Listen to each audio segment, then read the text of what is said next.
Welcome back to Carbeats, the channel where the engine's always running and history rides shotgun.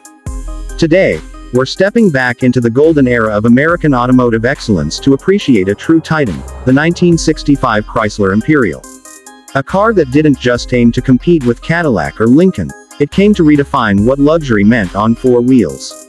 Now that it's 2025, this machine turns 60 years old.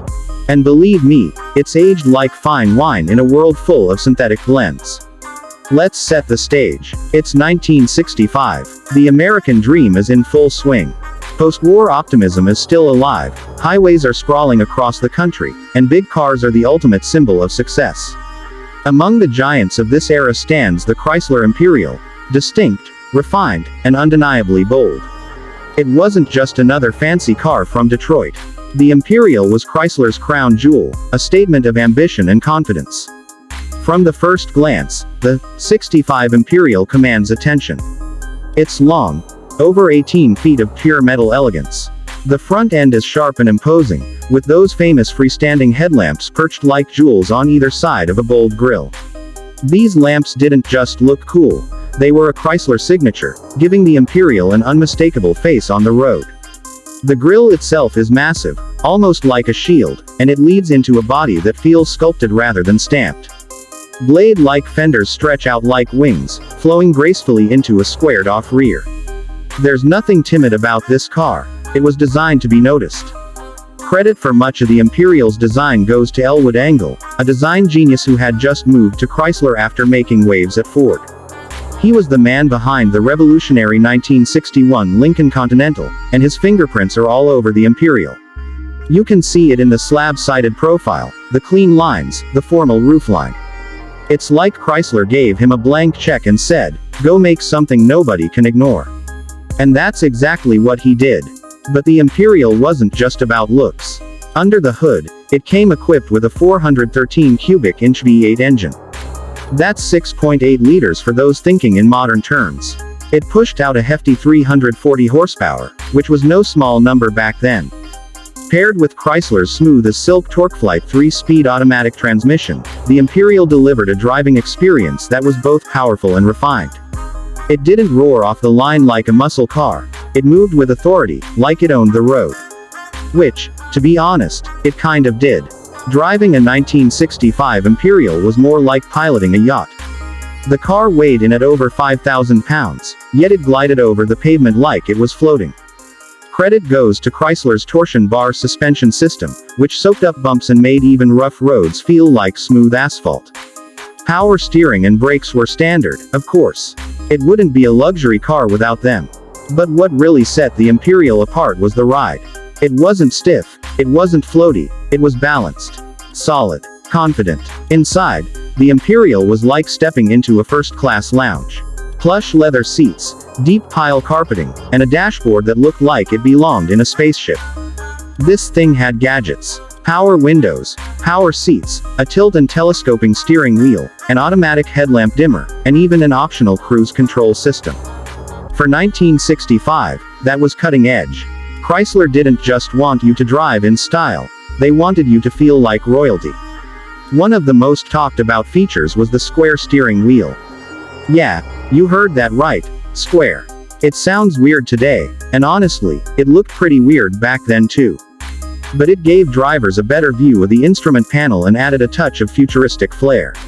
It was the kind of thing that made people stop and stare. And in a car like the Imperial, that's exactly what you wanted.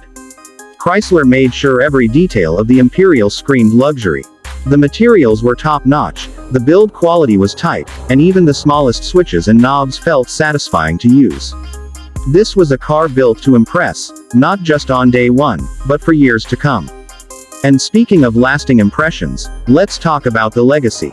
Fast forward to 2025, and the 1965 Imperial is a certified classic. It's not just a car anymore, it's a time capsule. A rolling piece of American art. Collectors prize these cars for their rarity and design. Unlike Cadillacs of the era, which were produced in much higher numbers, Imperials were more exclusive. Chrysler wanted the Imperial to stand apart from its Dodge and Plymouth siblings, so they even set up a separate assembly line just for it. That kind of attention to detail shows in every inch of the car. But beyond the specs, beyond the design, the Imperial represents something bigger.